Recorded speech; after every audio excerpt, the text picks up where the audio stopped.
안녕하세요. 아나사 박진영입니다.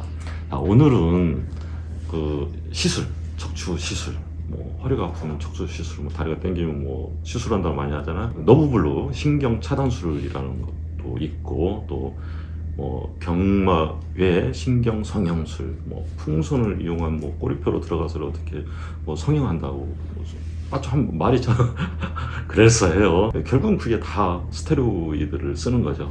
자, 스테로이드에는 뭐 크게 보통 한 세 가지로 나눌 수 있겠죠. 하나는 뭐 프레드니솔론이라 뭐 피부랑 안과질환에 많이 쓰고, 또 하나는 덱사메타손, 이것도 피부 질환에 많이 쓰는 걸로 알고 있어요. 또 관절에도 많이 쓰죠, 덱사메타손. 그다음에 요즘 많이 쓰는 그 트리암시놀론이라는 그 스테로이드는 약제 자체가 인체에 좀 오래 머무른다고 해요. 그래서 어떻게 보면 효과를 내기 때문에 요즘 뭐 척추에는 거의 다 그 트리암시놀을 쓰는 걸로 알고 있어요. 자, 여러분, 그 스테로이드는 정말로 좋은 약입니다. 저도 옛날에 군대 있을 때 그 병사가 이 벌이 쏘였어요. 벌이 쏘여가지고 응급 상황이죠. 뭐 벌이 쏘여가지고 그 거기에 대한 그 알러지가 일어나니까 숨을 못 쉬는 거예요. 얼굴도 뭐 붉게 막 붓고 정신없이 응급 상황이 됐죠. 그래가지고 그때 수액에다가 덱사메타손 한 앰플 넣어가지고 그 주사를 맞는데, 야, 신기한 게 한 30분도 안 돼가지고 그런 증상이 싹 가라앉는 거예요. 숨도 편해지고. 왜냐면은 이 알러지가 생기면은 그 기도도 같이 부어요. 그걸 제가 옆에서 봤기 때문에, 그건 뭐 사람을 살리는 약재죠, 정말로. 근데 이제 이 척추 통증에 대해 가지고 스테로이드 자체가 뭐냐면은 면역 반응을 억제시키는 거예요. 그러니까 그 벌에 쏘여가지고 뭐 우리 몸에서 너무 과활성화된 그 면역 기능 때문에 뭐 기도도 부어오르고 얼굴도 부어오르는 그런 상황을 없애주는 데는 가장 좋은 효과를 발휘하지만, 이 자체가 또 어떻게 되면은 면역력을 억제시키기 때문에 아이러니하게도 이 감염 증상, 그렇죠, 꼭 필요할 때는 꼭 써야 되겠지만, 이런 그 척추, 제가 생각하는 이 척추가 아프다, 뭐 허리가 아프다, 다리가 땡긴다, 그것은 결국은 염증 때문보다도 구조적인 문제잖아요. 구체가 좁아져서 또 틀어져서 골반이 위로 올라가 가지고 요즘 뭐 4번 5번이 더 좁아져 가지고 그런 오는 현상이란 말이죠. 뭐 디스크가 튀어나오든 어쨌든. 그런데 자꾸 그런 구조적인 문제를 그대로 놓고 그런 어떤 면역 억제제, 스테로이드가 이 통증을 줄이는 데는 어마어마하게 좋은 약이잖아요. 그런데 거기에 자꾸 그것을 반복해가지고 맞는다는 것은 그만큼 효과가 좋은데도 불구하고 또 부작용이 있습니다. 이 세상에는 공짜가 없잖아요. 우리가 뼈주사라고 하잖아요. 뼈주사, 그걸 자주 맞으면은 골다공증이 와요. 대퇴골이 또 부러진다든가 그런 어떤 큰 뼈들이 부러지게 돼 있단 말이죠. 쿠시시 신드롬이라 해가지고 무분피했어요. 얼굴이 붉게 달아오르면서 얼굴이 달같이 그 얼굴 그 피부가 얇아지면서 이렇게 붉게 홍조. 왜 그런 게 뭐냐면 결국은 이 뼈골이 빠진다는 얘기예요. 그 뼈골을 채워야 되는데, 제가 항상 주장하는 게 뼈골을 채워야 된다, 그런데 이 스테로이드는 제가 보기에는 뼈골을 빼서 가시적인 치료 효과를 내주는 그런 약물이지 않나. 그리고 뭐 터틀넥이라고 해가지고 목 뒤로 이렇게 뒤가 이렇게 붓습니다. 그리고 전신적으로 부죠. 그러니까 부어요. 그러니까 살이 찌게 되는 거죠. 식사 양이 또 많이 잘 먹게 되고, 그러면서 살이 찌는데 이 살이 좀 안 빠지는 거죠. 요즘 들어서는, 옛날엔 그런 분들이 많이 보였는데 요즘에는 조금 줄어든 생각이 들어요. 아마 스테로이드에서 아마 마약성 진통제로 가지 않나. 일말의 어떤 우구심과 더불어 더 불안한 거예요.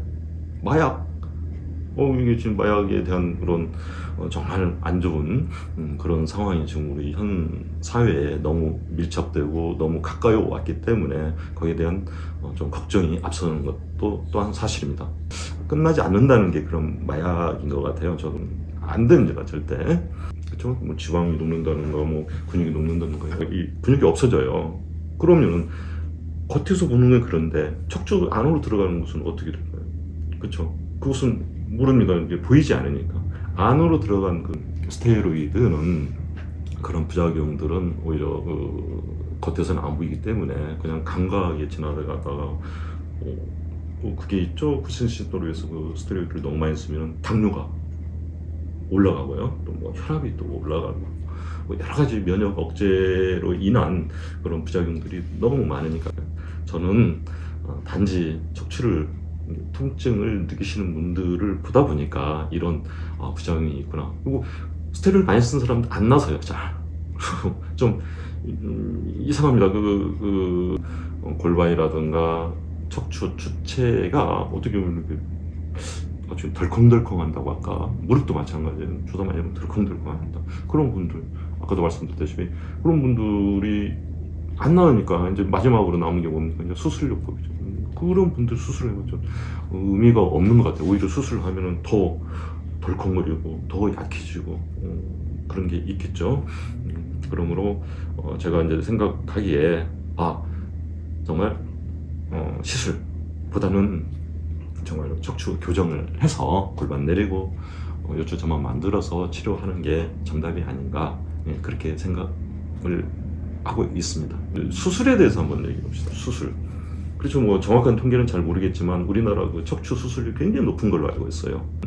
원래 이 척추 수술이 꼭 필요한 경우가 있어요. 뭐 하지가 마비가 된다든가 아니면 마미중이라고 해가지고 소변이나 대변 장애가 나도 모르게 이 소변 대변이 나도 모르게 나오거나 뭐 소변이 잘 안 나오는 그런 상황은 바로 수술에 들어가야 됩니다. 그건 저도 알죠. 제가 왜 이런 말씀 드리냐면은 영국 사람들에 비해서 미국 사람들이 수술을 5배를 한다는 겁니다. 근데 우리나라 사람들은 미국 사람들에 비해서 수술을 2배 한다는 거예요. 어떤 통계에서 보니까 이 교과서는 그래요. 수술을 꼭 필요한 사람은 2%, 또 뭐 많이 쳐주는 사람 5%까지는 쳐줍니다. 수술 뭐 100명이면 2명에서 5명 정도는 수술을 해야 되지 않나, 그런 식으로. 미국 사람들보다 2배 더 한다고 하니까 아마 건강보험공단에 나온 거 보면은 거의 우리나라 50% 넘어갈 거래요 아마. 이거 굉장히 이건 너무 수술이 만연되어 있습니다. 이 이면에는 아마 실비보험도 연관이 되어 있는 것 같아요. 잘 돼 있잖아요. 수술 비용부터 시작해서 입원비 뭐 다 나오니까. 그러니까 이거 수술을 하면은 낫겠다라는 심정도 있겠죠. 또 워낙 아프니까 또 수술을 해야 되지만 또 뭐 금전적으로도 실비보험이 되니까, 보장이 되니까 수술을 결정하시는 분들도 많은 걸로 생각되어집니다.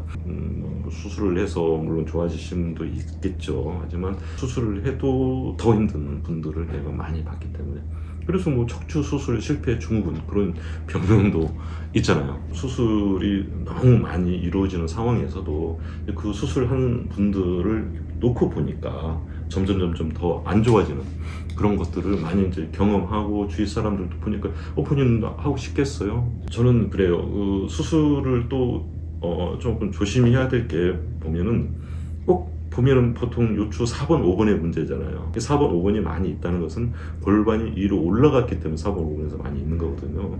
근데 문제는 4번, 5번만 봐서는 절대 안 됩니다. 전반적으로 척추 전체적으로 다 봐야 돼요. 특히 보면은 4번, 5번의 문제보다도 척추 1, 2, 3, 4번에서 문제, 골반에서 문제. 그래서 항상 이 허리 쪽은 흉추 8번부터 봐야 됩니다. 흉추 8번. 거기서부터 문제가 와서 허리가 아픈 게 많아요. 그러니까 4번, 5번의 문제만 보면 절대 이 병을 고칠 수 없는 거예요. 4번, 5번만 보고 거기만 딱 수술을 했는데 문제가 그 위에 만약 있다고 그러면, 그 골반에 있다고 그러면은 그 자체는 성공적일까요? 꼭 그렇지 않을 겁니다. 마찬가지예요. 목 수술도 마찬가지예요. 흉추 3, 4, 5, 6, 7번의 문제가 있는 흉추 7번, 8번까지도 거기까지 같이 봐야 됩니다. 대부분이 목이 문제 있는 분들은 등이 굽었잖아요. 그렇죠? 흉추가 굽은 상태, 흉추가 틀어진 상태로 오니까 절대 목만 봐서는 안 됩니다. 그래서 제가 이제 오늘 너무 자주 하는 그런 스테로이드에 너무 길들여지지 말자. 그거하고 수술을 생각할 때 꼭 수술을 한다고 이 척추 질환이 치료되는 거 아니다. 참, 이 대한민국 사람들은 굉장히 급하죠. 정말 진짜 대한민국 사람같이 급한 사람이 없는 것 같아요. 이거 이 허리가 아프잖아요. 그럼 한 방에 탁 낫기를 원하잖아요. 그러니까 이제 침도 한 방. 옛날에 일침이라는 말이 있었어요. 침 한 방에 탁 낫잖아. 근데 참 그렇게 되지 않아요. 세상 일이. 자, 침도 1침. 병원에 가서도 선생님 나 한 방에 낫게 해주세요. 그런 분들이 많이 있잖아요. 근데 이 세상에 공짜가 없고 어떻게 한 방에 나올 수 있겠습니까? 그렇게 말씀하시는 환자분도 그렇고 또 거기에 대한 뭐 의사들도 좀 빨리 낫게끔 해주려고 하는 그런 게 이제 결국은 스테로이드도 수술요법 아니겠습니까? 수술을 앞두고 며칠에 수술이 예약되어 있습니다. 근데 물론 시술하시는 분들은 그냥 시술 받고 오시고 우선 몇 번만 교정 한번 해보시죠. 그러면요 거의 다 수술 취소합니다. 정말로. 그래서 근데 주사를 너무 많이 맞으신 분이랑 스테로이드 너무 많이 맞으신 분들이나 너무 능청능청하게 돼버리고 수술하신 분은 그 주위 조직이 꽉 그냥 어떻게 보면 얼어버리는 그런 상황이 되겠죠. 근데 그런 상황에서는 잘 안 낫죠. 물론 이제 그런 분들은 거기에 대한 어떤 마음가짐이 있으시지만 수술을 딱 한다 마음 먹으면 수술을 해야만 낫겠다는 생각이 드는가 봐요. 근데 제가 이제 그렇게 말씀드리죠. 수술 날짜를 잡으셨어도 그러면은 한번 그 전까지 한번 열심히 해봅시다. 그래가지고 뭐 거의 수술하시는 분들 거의 없어요. 정말로 수술하기 전에 또 뭐 시술하기 전에 한번 이 척추 교정을 꼭 한번 생각해 보시라 제가 그렇게 꼭 권유드리는 바입니다. 그러니까 이 병이라는 것은 어느 하루아침에 오는 거 아니잖아요. 어디 또 작업을 하다 보면 삐었다 다쳤다 교통사고로 오는 것은 뭐 갑자기 오는 거지만 결국은 골반이 올라가고 척추 사이의 공간이 좁아진 그 세월이 있잖아요. 그렇죠?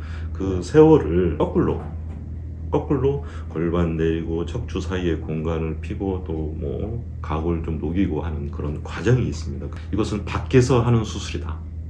그렇죠? 밖에서 하는 수술이다. 하지만 결코 그렇게 부작용이 없는 몸을 시원하게 하면서 나올 수 있는 그래서 조금 시간이 필요한 겁니다. 척추 교정 그 자체는 뭐냐면은 얼어버린 생선 있잖아요. 얼어버린 생선을 해동시켜주는 그런 과정이에요. 얼어버렸는데 그걸 칼을 대가지고 수술한다고 그 주위 조직이 다 망가지잖아요. 그러니까 이 치료는 얼어버린 생선을 해동시키듯이 정말 시간을 가지고 차근차근 하다 보면 어느 순간 얼은 생선이 툭 하고 해동이 됩니다. 그러면 이제 거의 완치가 되는 거죠. 근데 너무 마음을 급하게 먹고 주사 맞다. 안 되면은 마약성 진통제 먹다가 안 되면 수술을 하고. 저도 사람 내 몸이 두 개라면은 그렇게 하고 싶어요. 수술도 한번 해보고 진통제도 마약도 한번 해보고. 하지만 하나밖에 없는 소중한 몸이잖아요. 위험한 것에 내 몸을 맡기지 말고 최대한 자연스럽고 안전한 치료에 몸을 맡기시는 것이 어떨까 싶습니다. 자, 오늘은 여기까지입니다. 이 세상의 최고의 브랜드는 여러분의 건강한 척추입니다. 감사합니다.